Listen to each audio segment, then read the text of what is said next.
You're listening to the Teach Better Talk podcast featuring expert educators eager to share progressive tactics to reach more students. Teach Better Talk is created by teachers and fueled by passion. Let's get started.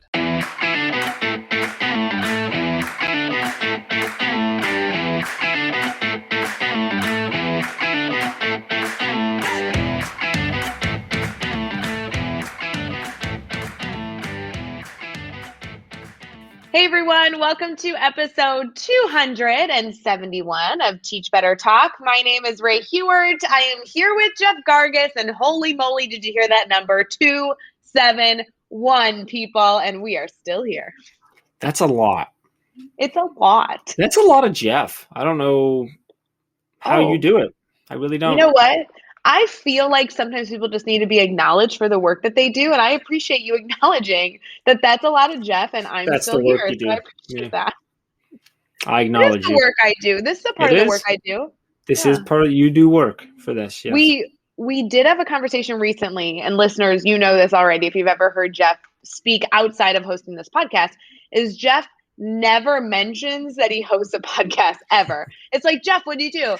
Oh, I'm the co-owner of the Teach Better team, and I do blah, blah, blah, blah, blah, blah, blah. And then the guest is like, anything else? He's like, oh, I think there's this podcast thing I spend 3 hours every Monday doing.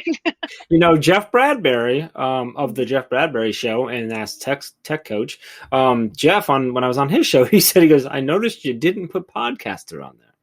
I'm like, yeah, I don't know why. I think subconsciously it's because these 3 hours that we spend podcasting every Monday are the worst 3 hours of my week.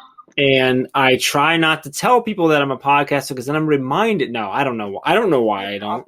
I think it's because you tell me so often that I'm just the co-host that I'm like, okay, just co-host. I'm not really a host. I'm not really anything of here. I'm lucky to be here, I guess. Just to make sure our listeners are aware, we do facilitate some sort of podcast that does have episodes that release every so often. And this one is a good one. So we have a few things to highlight, and then we want to get into our incredible guest, Sam, who, to be honest, guys, I am a true fan of. And so to have him on, I loved hearing his insight. And I say this about Dave Schmittou. I said this about Hunter Fletch, but I think he's got a podcasting voice. Like his voice is soothing to listen to. Yep. I'm telling you. Yes. I don't know. I know it sounds creepy, but these people after the podcast, sometimes they don't talk to me anymore. And it's like perfect. So it can be a little creepy. But Sam has a great voice. So guys, just get ready because this is are we about to spend 5 minutes talking about Sam's voice? Is that what's about to happen right now? Okay. We're moving on. All right, what are we touching on first? We wanted to tell them about something. What were we telling them about? No, honestly, I just wanted to make sure everybody was up to speed on the Teach Better Team summer webinars. We have a bunch going on this summer, as well as like 100 other things. But specifically, the webinars have an opening and closing date for registration. So sometimes it's helpful to be like, nudge, nudge, if you were thinking about wanting to do any PD this summer and wanted to take advantage of the Teach Better webinars, there are a number going on. So this is coming out June 21st-ish. Is that true? This podcast June 21st sounds about right, yes.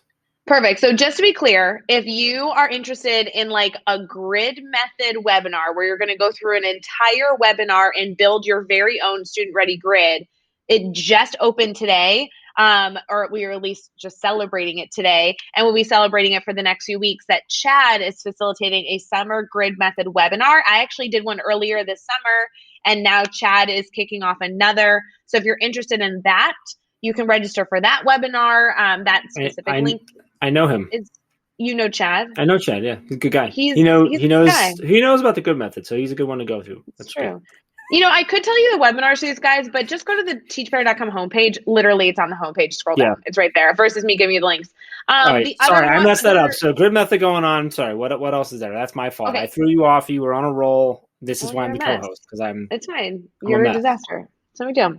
No, I just think the webinar is going on. If you didn't take advantage of the one that I did in June, this one's starting in July. So it's just helpful if you're somebody that wants to get into exploring mastery learning, exploring personalized learning. That's available with Chad. We also have both intro grid webinars going on. So if you're somebody who's using the grid method, but you want to dive into how to bring it to your classroom, how to bring it to your parents, and really teach them the procedures and policies, there's 2 different time slots for that. And then we also have a standard-based grading webinar going on coming up soon. and a weighing in to get buy-in, which is an incredible webinar series that Dave and Caitlin are facilitating to start those hard conversations in your schools that matter most. So if you're interested, you can go to teachbetter.com, or you could go to teachbetter.com/professional development. You can see all of our webinars there and register. But I think it would be great if you're interested. You might as well sign up now. That way you don't have to remember later. Ray, can we do something that we did not talk about and is not in our plan at all? 100%. Those are my favorite plans. Can we give all of our podcast listeners a discount on the webinars? That's something we didn't talk. We should have talked about it, but we didn't. Can we do that? I want you to know that there's so many things on the team that we make as a group, and giving out coupon codes is the only thing that only you get approval on. Yeah. So if you say yes, then yes. So I'm gonna make it easy. We're gonna give one code that's gonna be you can use it on any other webinar series that we have this summer, and I'll make sure that happens properly since I'm literally just making it enormous. What do you think we should do? You tell me. I'm saying let's do a coupon. You say how much it is. I will make it happen. Our listeners get it. It's done deal. 1,000% off. No, so we're gonna pay them to do it. I don't know if that's gonna work. I think you're out. This is why I don't make decisions. Do you want to do 25% off? Do you want to do 27% off? Do you want to do 50% off? Do you want to? I feel like 42 is a lucky number. Can we do a 42% off? We're gonna do. We're doing it.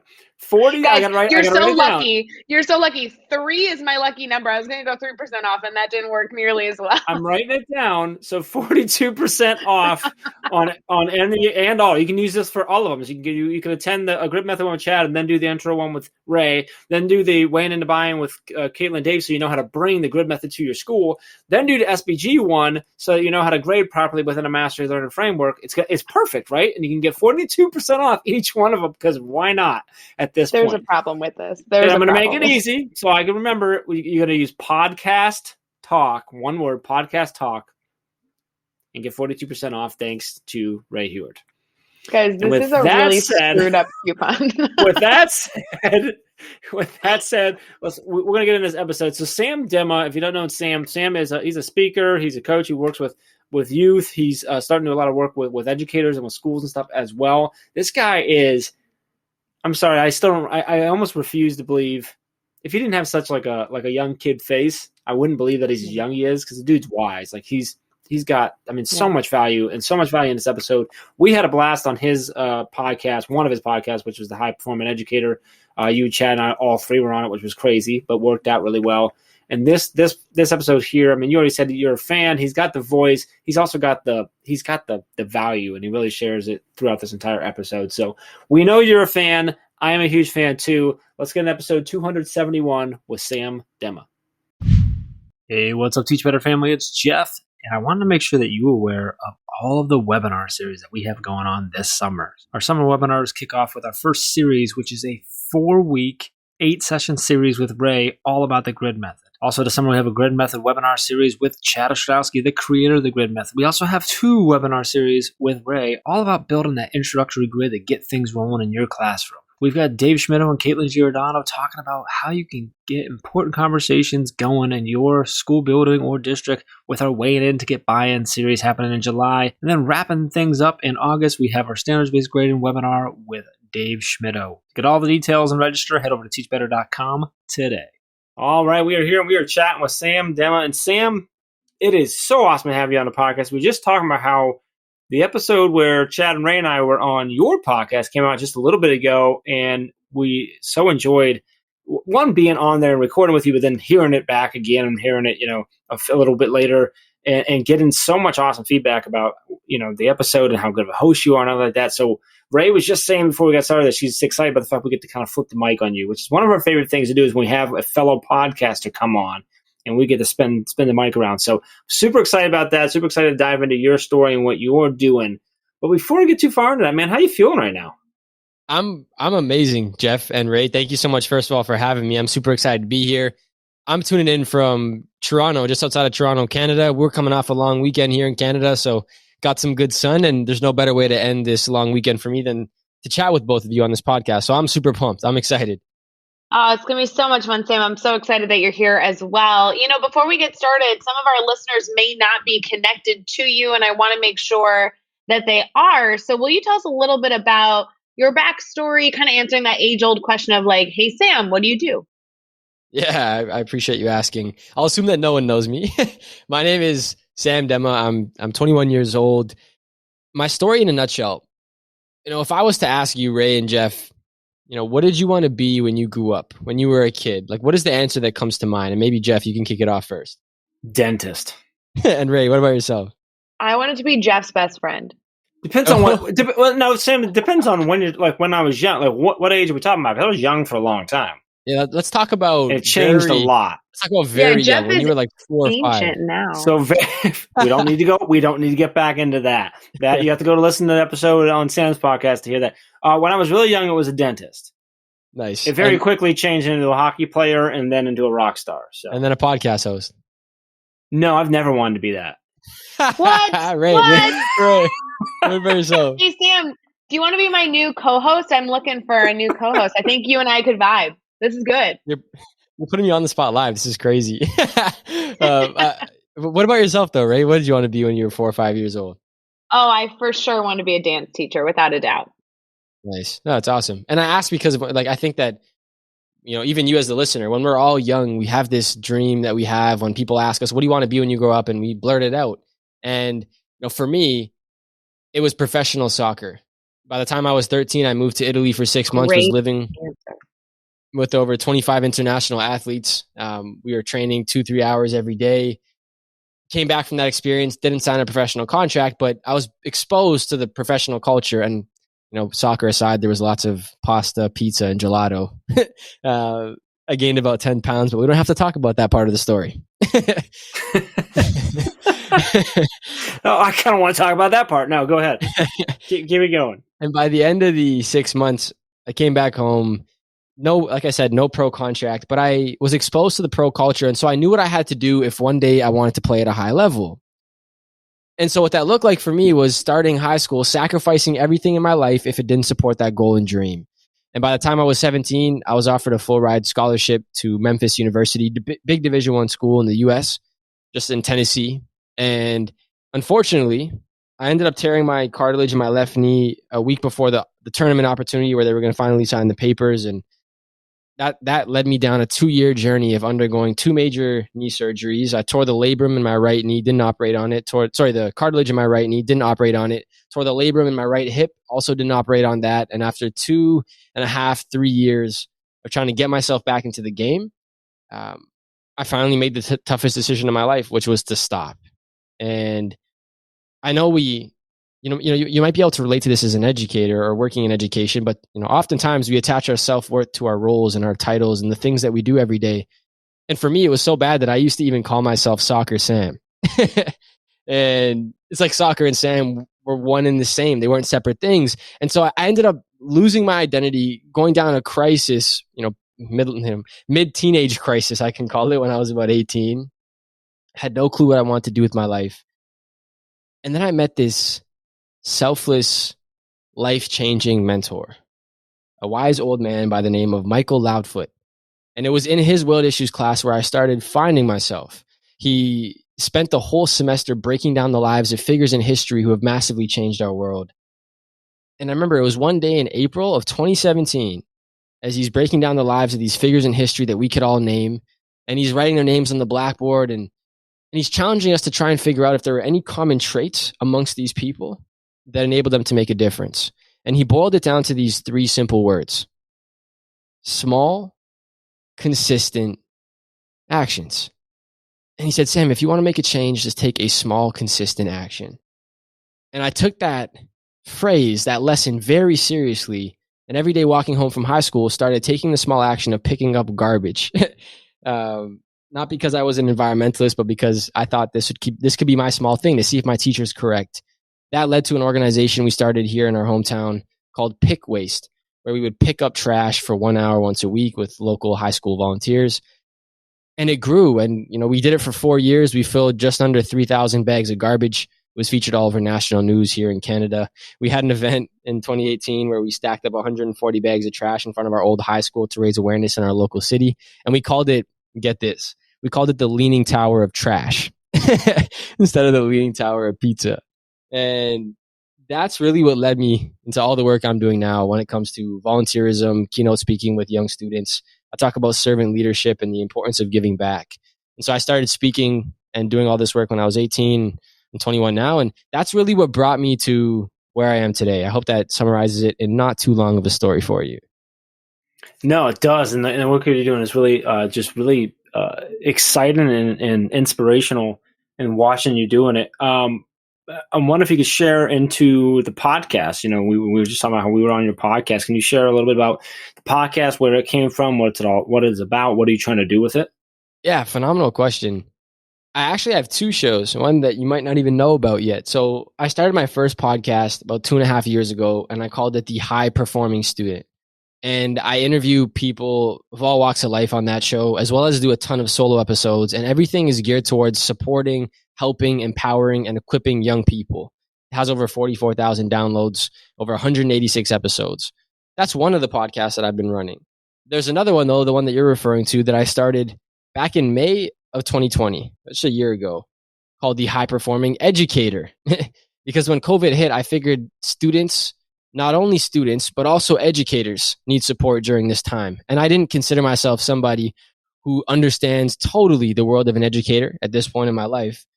But I knew that I could talk to cool educators and get them to share their awesome perspectives and unique journeys in the hope that it would help their peers and colleagues around the world.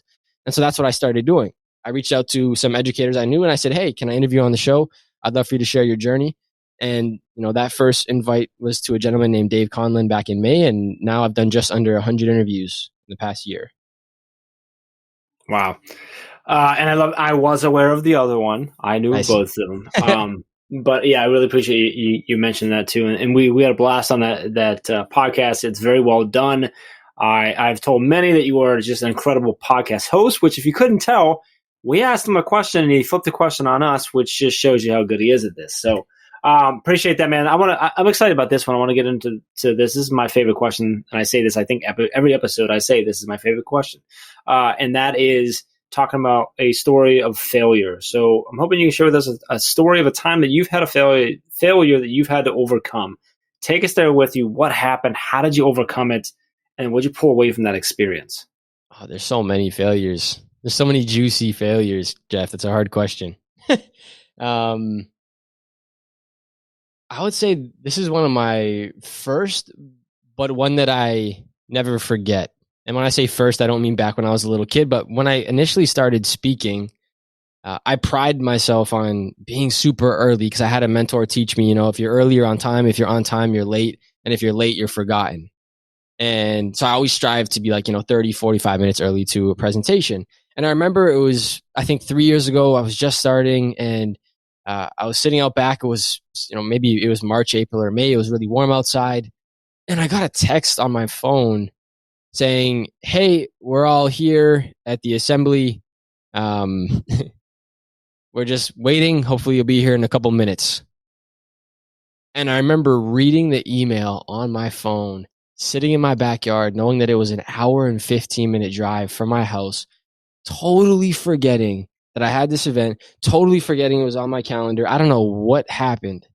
And I remember for 2 months, I called the lady almost crying on the phone, so disappointed in myself. And for about 2 months, I was just beating myself up, consistently beating myself up. My parents were telling me, relax, it's okay. It happens once in a while. And I think the thing that I learned from that the most was, first of all, I'm a human. Just like you're a human, just like we're all humans and we all make mistakes. And there's nothing beneficial in beating ourselves up over an issue, over a problem. The second thing I learned from it, and this is more techie, I'm a little bit OCD, but it's really important for me to color code my calendar. So any speaking engagement I now have or anything related to the work that I'm doing, if it's speaking, podcasting, or anything like that, that's of utmost importance and a top priority, it gets colored colored purple on my calendar. So it jumps out and I can see it more clearly. Secondly, I started using a calendar. This is when I was just getting out of high school, right? Just finishing and graduating. I started using Google Calendar, got very proficient with it. It was a huge learning lesson for me. But I'll say, yeah, two things. One, use a calendar, prioritize it by color. And then two was that it was a reminder that I'm human. I also make mistakes, and to never overlook details like an entire presentation. Something that I'm really embarrassed about. It's like the details, like the entire thing. Yeah. But yeah, I can just feel how that would feel, man. But good lessons that you pull out of there, and I think that's the important part, and that's why we asked that question. So let's flip it around now. We're going to talk about a successful moment you had. So same thing, take us there with you, share us a story, but tell us what happened. Why was it a success for you, and what did you pull away from that experience? Such a good question. I think one of my biggest successes is seeing the possibility and confidence that a presentation can build in the life of another student. So, and you both know this firsthand on the programs you deliver in schools and the podcasts you deliver. I'm sure, you get dozens of messages of people transforming. But there was one specific situation that's really full circle for me that I think is a huge success. So 3 years ago, I spoke at this conference. It was called the Durham Youth in Policing Initiative here in the city I'm from. And I was speaking to a bunch of youth in policing, kids that wanted to get into police work. And I spoke, it was in this ballroom. There was about 200-300 students, all in high school. And this one kid came up to me. His name was Miles.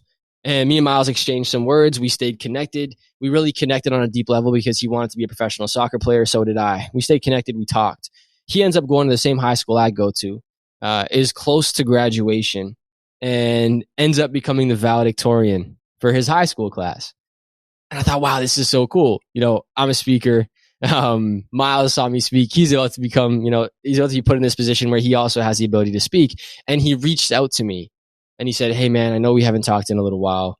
I really respect you as a human being, as an individual. I look up to you a little bit. I would love your support and help on crafting my talk.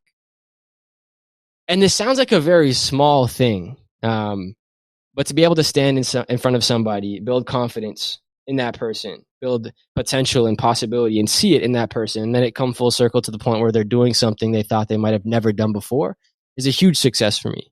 And to make it even more full circle, we made a graduating video for the class of 2021. It's just called Dear Class of 2021 if you search it anywhere online or on YouTube. And Miles... It's so good. Oh, thanks, Ray. I appreciate it. It's so good.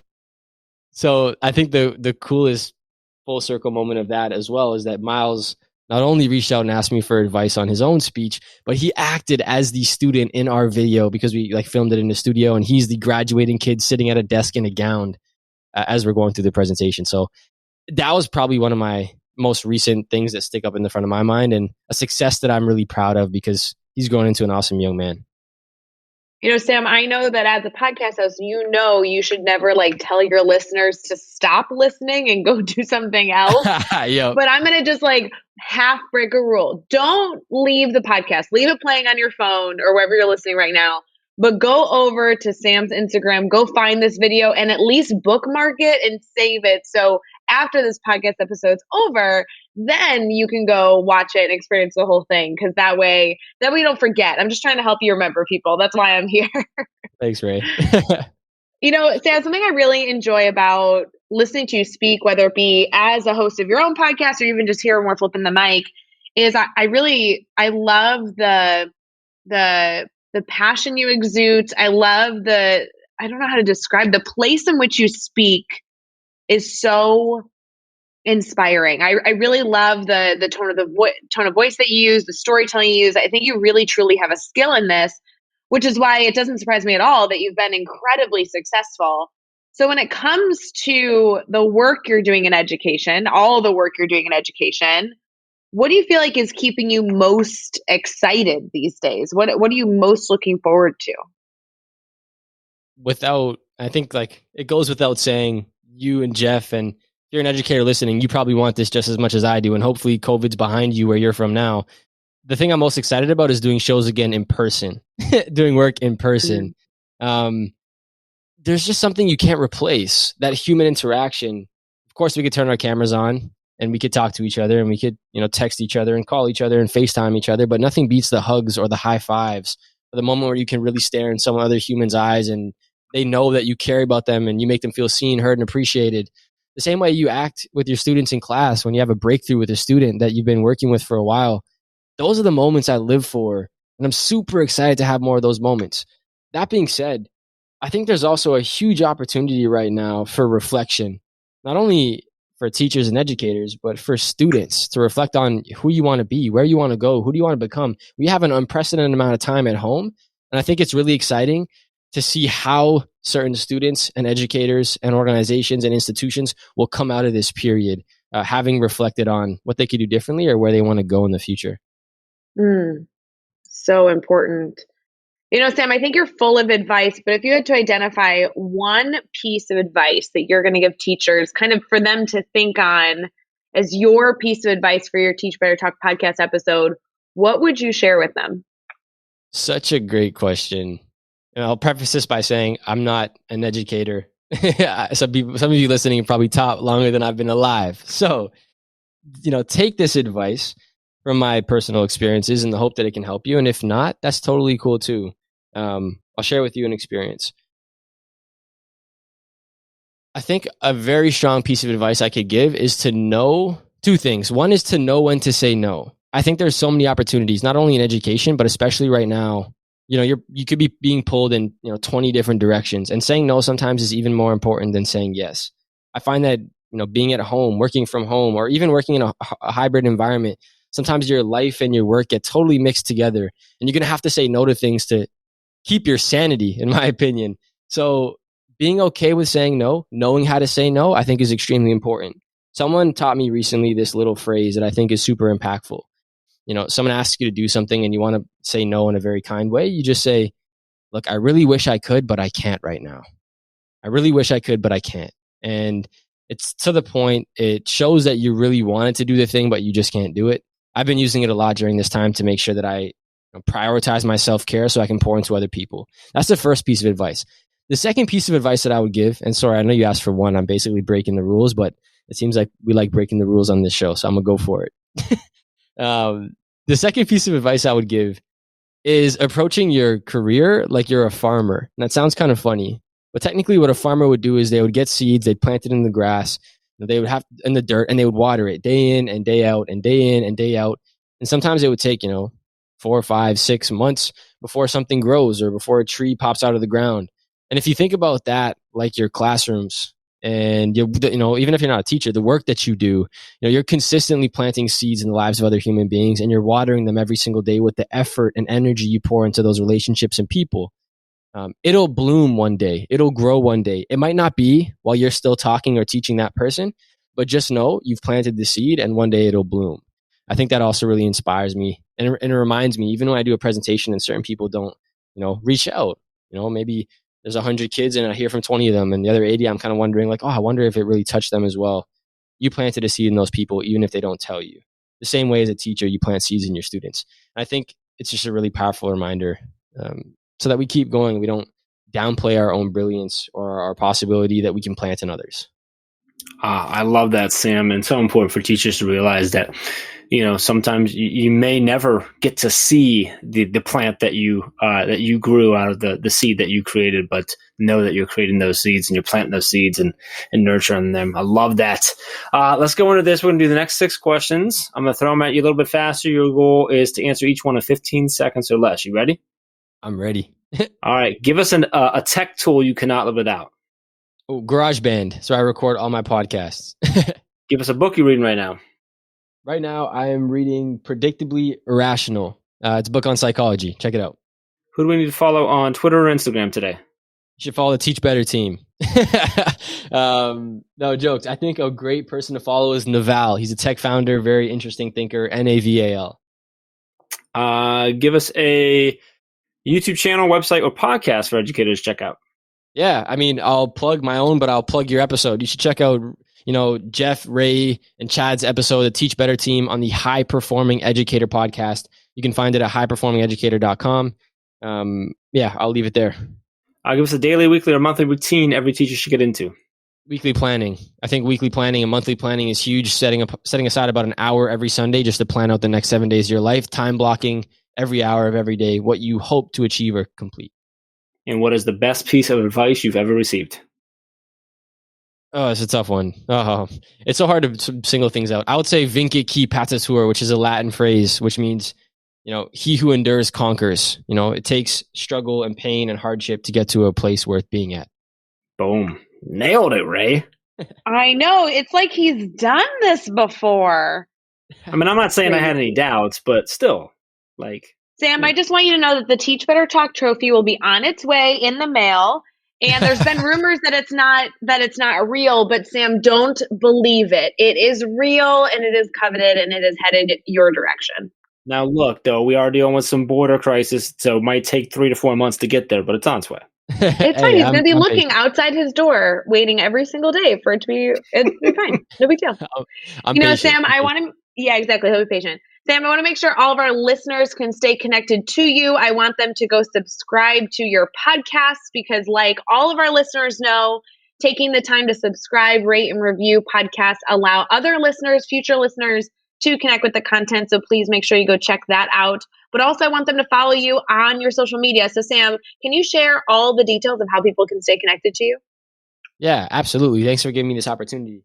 So if you go to www.samdemma, SAMDEMMA.com, you can find links to everything as well as a contact page on all social media platforms. It's just Sam Demma, SAMDEMMA, sometimes with an underscore, Sam_Demma. But if you just search those, first name, last name, you'll most likely find me on all platforms, and I'm also on YouTube as well. Love it. You can find all the links and all the resources and everything we mentioned in this episode over at teachbetter.com. As well as those really important links for connecting with Sam and keeping the conversation going. So head over to teachbetter.com for all of that. Make sure you hit subscribe so you don't miss any upcoming episodes. And if you can give us a rating and review, we'd really appreciate that as well. Let's keep taking this one step further. Think of just 3 of your colleagues who need to hear these amazing stories and connect with these amazing educators and just share this podcast with them. Sam, man, it was awesome having you on here. You did not disappoint. We had the bar set high. I'm not going to lie. We just did after our episode with you. But really appreciate you coming on, sharing your story and your insights. I'm super excited about the things you're doing, where you're going to go, and really excited for people to listen to this episode, man. Thanks for taking some time with us. Yeah, you're so welcome, Jeff. Thanks for having me, Ray. Thanks again. It's a pleasure meeting both of you, and I look forward to seeing all the work you continue to do. Thank you so much for having me on the show. And until next time, let's get out there and let's teach better.